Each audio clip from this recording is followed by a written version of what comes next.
Kids are creepy. All right. I'm just going to say it. Like, everyone posts pictures of their babies on Facebook, and like, they're not as cute as you say they are, first of all, but also they're kind of creepy. Like, they're just weird with their little faces that they make. And, like, women will be like, oh, but they're cute. Nah, they're creepy. They're just creepy. They're just blobs of nothing that, like, just useless. They're useless. They're just social media fodder for like the first 18 months. And then they start to become useful. All right. Like, cows and giraffes just fall out of there, already know how to walk, like, are functioning. They're great. Babies, terrible. All right. So that's my stance on kids. For some reason, I felt like I had to share. This week we're talking about some kids. All right. They're not babies. They're a little more, older kids, but they're still weird. And these 3 stories here are especially weird. And we're going to get into it this week on Our Weird World. Our Weird World.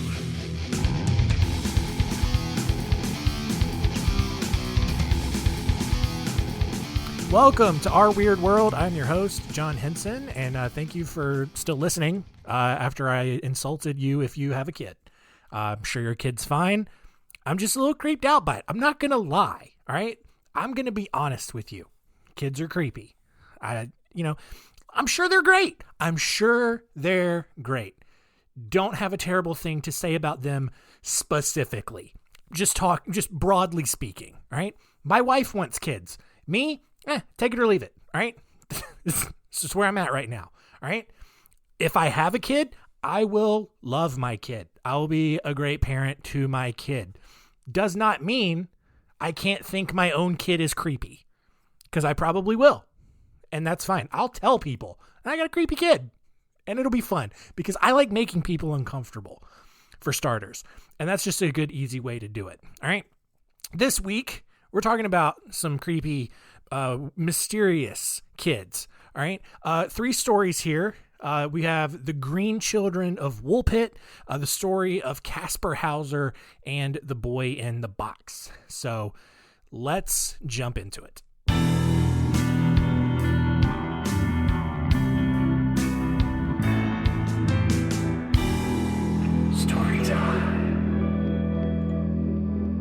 We're starting all the way back in the year 1140 in the village of Woolpit in Suffolk, England, where 2 children were discovered beside a pit that was designed to trap wolves in the area. So basically, they didn't have, I guess, wolf traps. They just dug giant holes and hoped that the wolves would fall in. And, look, I get it, all right? This is almost 1,000 years of knowledge that we're losing going back to this story. Makes sense, all right? But these kids, this is what was weird. These kids that were discovered, their skin was completely green, like little Martians, little aliens, but they were people.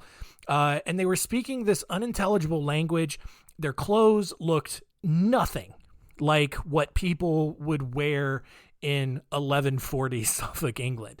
And so whoever discovered these kids, they took them to the home of Richard de Calne, where they refused to eat any kind of food that was placed in front of them for several days. And it's England. I get it. All right. Their food, not great. Beans on toast, gross. That's weird. I wouldn't eat it either. However, speaking of beans, they were finally presented broad beans, which they kind of look like peas or snap peas or edamame, that sort of thing. And they happily scarfed those down. And over time, though, these children began eating other types of food, and then they eventually lost the greenish tint to their skin. And then, of course, they were baptized, which was of the utmost importance. But then shortly after that, the boy, it was a boy and a girl, the boy became sick and died. The girl, however, eventually learned to speak English and told the people in the village of Woolpit that she and the boy, because they were still like trying to figure out what was going on here, she and the boy had come from a land named St. Martin's Land, where everything was green and the sun never shined. All right, so here's what's pretty nuts about this. All right, you have this kid, and she's discovered, and then she eventually grows up enough to learn English. You're probably not learning English immediately. Probably takes a few years. Eventually, learns to eat a bunch of different foods, learns to communicate, and then tells people like, I'm from St. Martin's Land. It's like my wife pointed out that my British accent is just my Australian accent, which it's the same people. So whatever. I don't care. But the last thing that this girl remember, like, she couldn't explain how she and this boy had arrived in Woolpit. The only other thing that she remembered was that she was herding her father's cattle in St. Martin's Land, magical St. Martin's Land. And she followed these cattle into a cave, and then she heard a loud noise, and then she just woke up next to this pit where they were discovered in Woolpit. And the girl ended up living a normal life, but no one has been able to come up with like a solid idea of where she came from or what St. Martin's Land was. A historian named Paul Harris, he put out a theory that said that the children came actually from a nearby village called Fornham St. Martin, which was about 10 miles west of Woolpit, and at the time was just full of civil unrest between Flemish settlers and, whoever was living there originally. And so he thinks the children just fled the city and found their way over to Woolpit, who would have known nothing about Flemish culture, because these children, not Flemish. Woolpit, apparently very Flemish. What is a Flemish? What is a phlegm? I don't know. I could have done extra research to kind of contextualize this. Didn't do it. Didn't care. The children, however, they may have fled the city, wouldn't have known anything about Flemish culture, wouldn't have known the language, and were also likely suffering from a condition known as chlorosis, which is basically an iron deficiency, which turns the skin green. But most people have been like, yeah, sure, why not? Because, what's the other alternative? That they're aliens from the future? That they're Martians or something? Probably not. They're not time travelers. People want to believe that these kids were time travelers. They're not. All right. They're just some weird kids who showed up, didn't speak English, and they were green. And that's why they made it into history. So, second story here is the story of Caspar Hauser, who on May 26th, 1828, just a teenage boy showed up on the streets of Nuremberg, Germany, and he was really confused. He was carrying a letter addressed to Captain von Weissenig, captain of the 4th Squadron of the 6th Cavalry Regiment. And the letter said that the boy was given to this anonymous author's custody on October 7th, 1812, and the boy had been taught to read and write. However, he was never let out of the house. All right, so this is already strange. So this teenager shows up, and he doesn't know where he is. He doesn't know how he got there. He's carrying this letter. Basically was like, yeah, I had this kid. Someone gave this kid to me, taught him how to read and write, but I basically just trapped him in the basement for his entire life. He's never been outside around other people, so he's probably going to be a little weird. But the boy wanted to be a cavalryman, and so the letter instructed Captain von Weissenig to either take him in or just kill him, which is reasonable, I guess. A local shoemaker found the boy, read the letter, got all that information, and took him to the police. When police tried to ask the boy, what is your name? All he said was, I want to be a cavalryman, as my father was. That's all he said. That's the only thing he would say. That's got to be annoying, right? It's just like, what is your name? I want to be a cavalryman, as my father was. Great. Where'd you come from? I want to be a cavalryman, as my father was. We got that, all right? Where are you going? I want to be a cavalryman. I don't know why that's fun for me. When people tried to get the boy to say more, he would either just start crying or just say he didn't know. Police asked him to write his name down, and so he ended up writing Caspar Hauser. And because he couldn't provide much more information than that, he was imprisoned as a vagabond. I guess that's just how they treated homeless people back then. And for the next 2 months, Caspar lived in the Lugensland Tower in the Nuremberg Castle. Many curious people, like word got around that this kid had showed up, and people were obviously naturally curious, so they came to visit him, but Caspar refused everything that visitors brought him except bread and water. And then eventually, Caspar told a man named Meyer Bender that all he could remember about his life was that he was completely alone in a dark cell with only straw to sleep on and a couple of carved wooden toys to play with. All right. So now, if you remember back to the Josef Fritzl episode, a lot of similarities here. All right. Josef Fritzl took his daughter, enslaved her, kept her in a small, dark, musty basement for like 20 years. Not a lot to do. She had to raise her own kids, so her kids grew up in this crazy, very limited, very sensory depletive, probably not, sensory depleted environment. This is kind of what Caspar Hauser is going through. He would awake each morning in his little cell to rye bread and a cup of water. Sometimes the water tasted bitter and it caused him to sleep longer than normal, which is a really weird detail that he put in there. Did his butthole hurt when he woke up? I don't know. These are the questions. These are just the questions. I'm asking the questions that we all have. All right?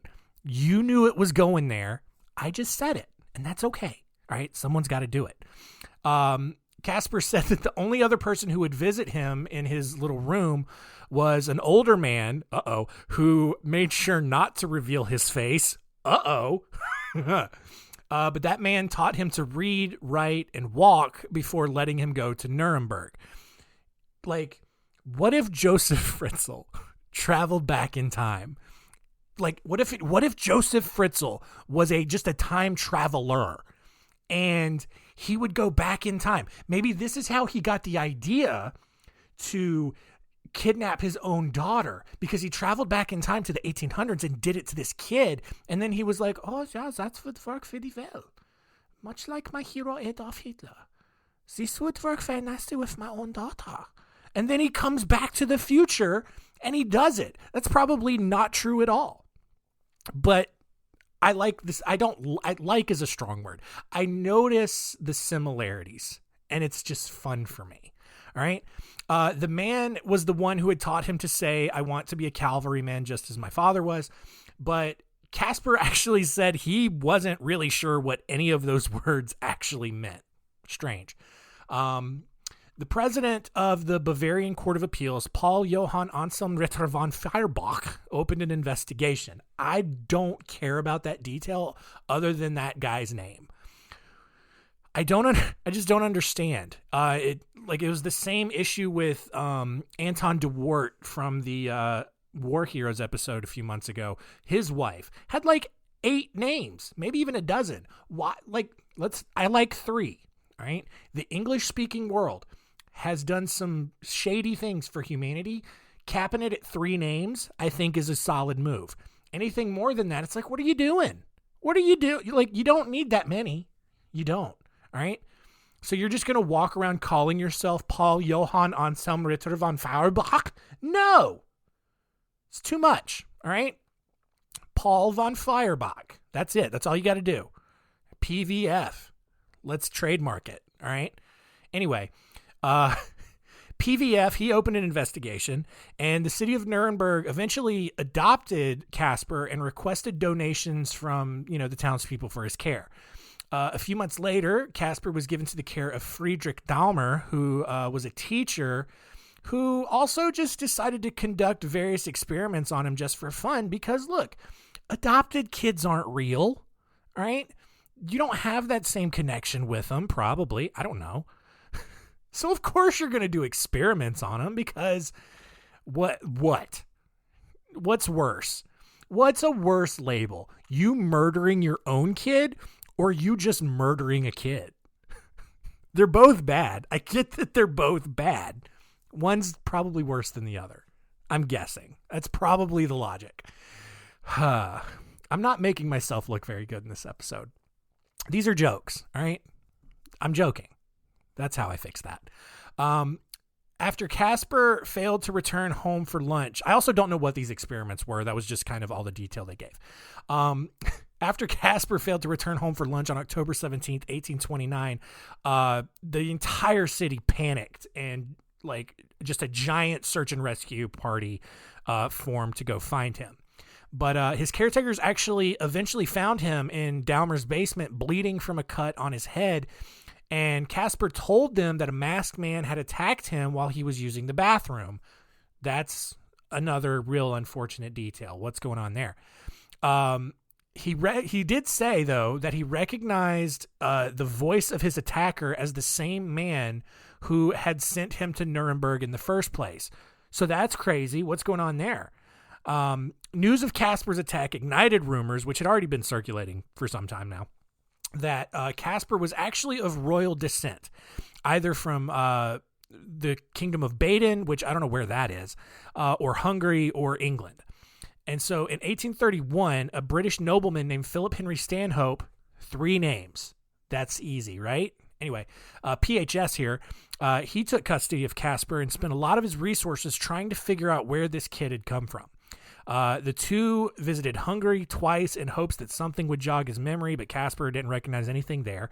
And then later that year, Stanhope then transferred Casper to a schoolmaster in Ansbach.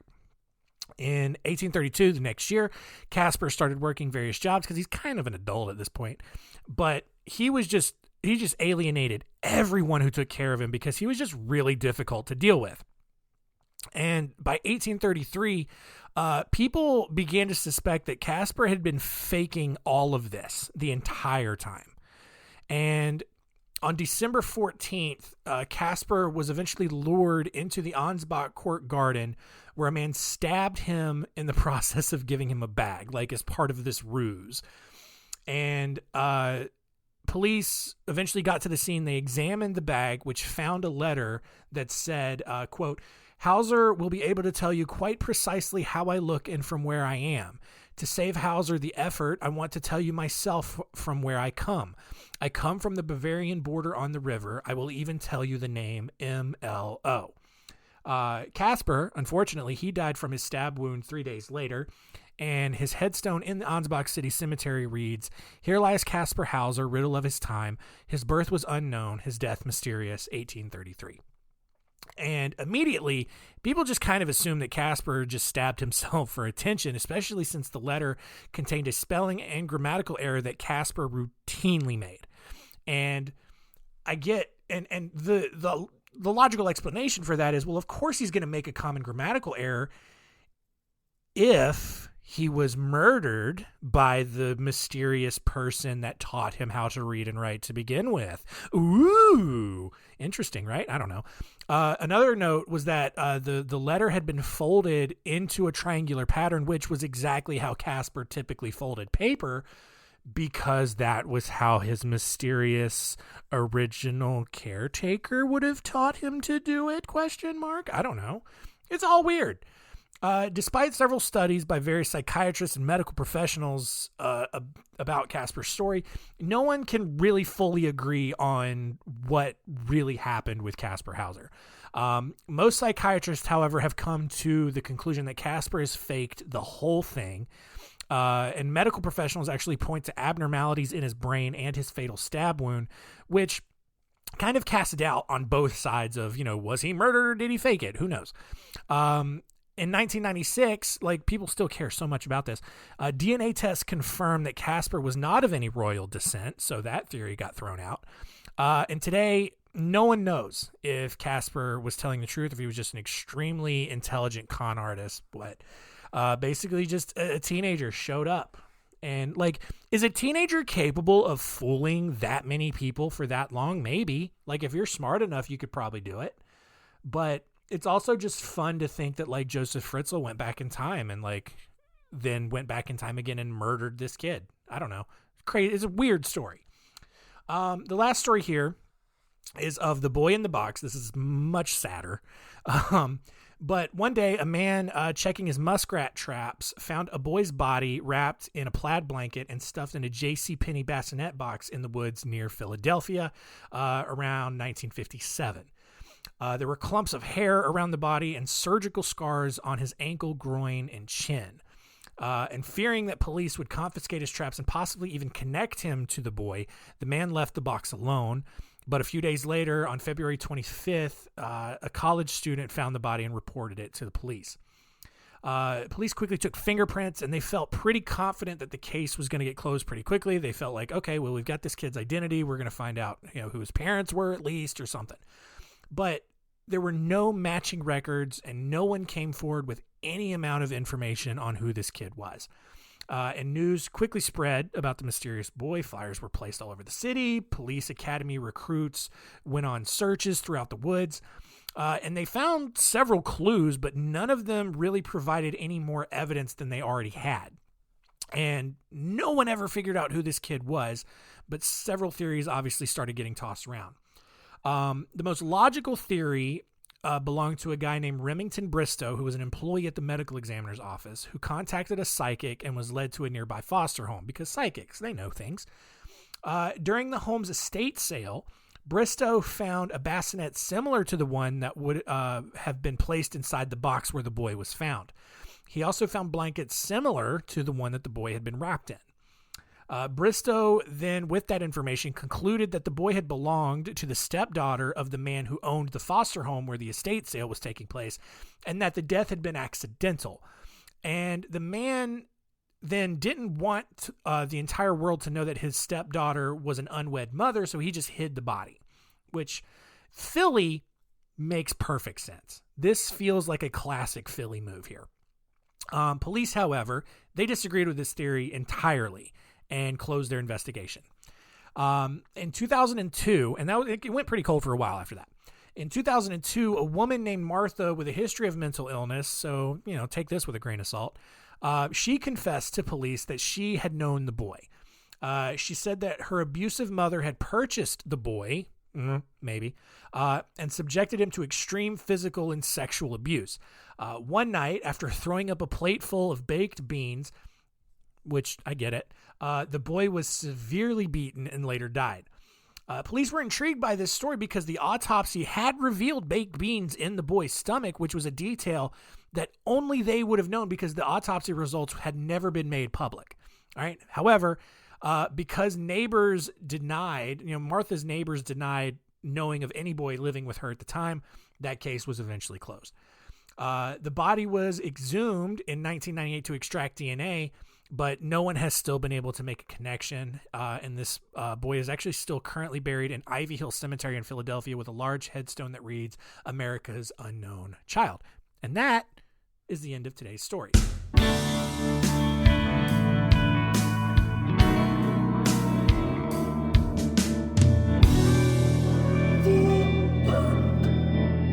So, if you're the type of person who likes closure and finality, this was not your episode.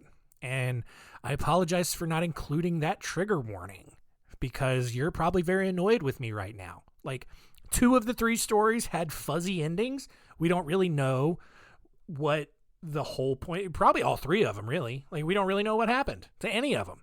And that's why kids are creepy, you guys. All right, let's see what we learned today.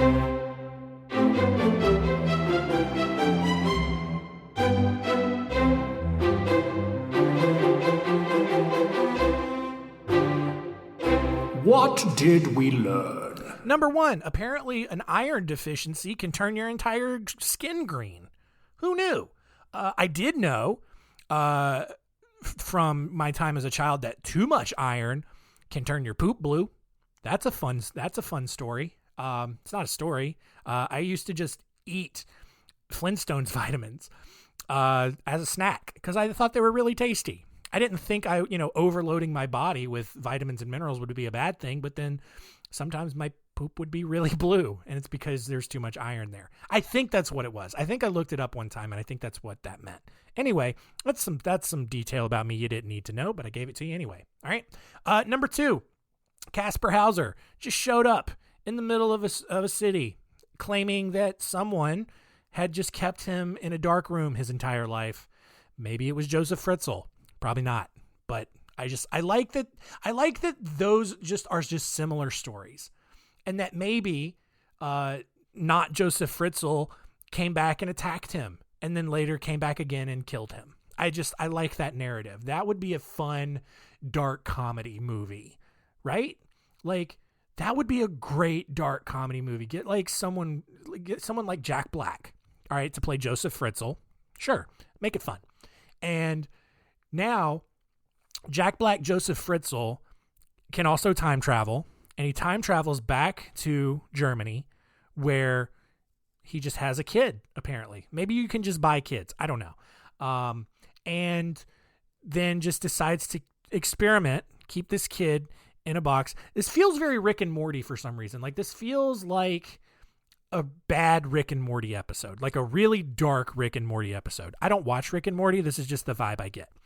But you can have Jack Black, Josef Fritzl, then be like, wow, this is a really cool idea. I'm going to go back. I really kind of like my daughter. I think she's hot. I'm going to do that to her. And then just in between all of the time he spends raping his daughter, Jack Black, Josef Fritzl time travels back to Nuremberg, Germany to keep screwing with Caspar Hauser. I don't know. I'm completely sober, you guys. That was a complete sober thought. That's not even a high thought. So there you go. All right. Number 3, we're still on this segment, by the way. Number 3, the boy in the box. No one knows who he was. No DNA match has ever been found, and he just remains this giant mystery in Philadelphia.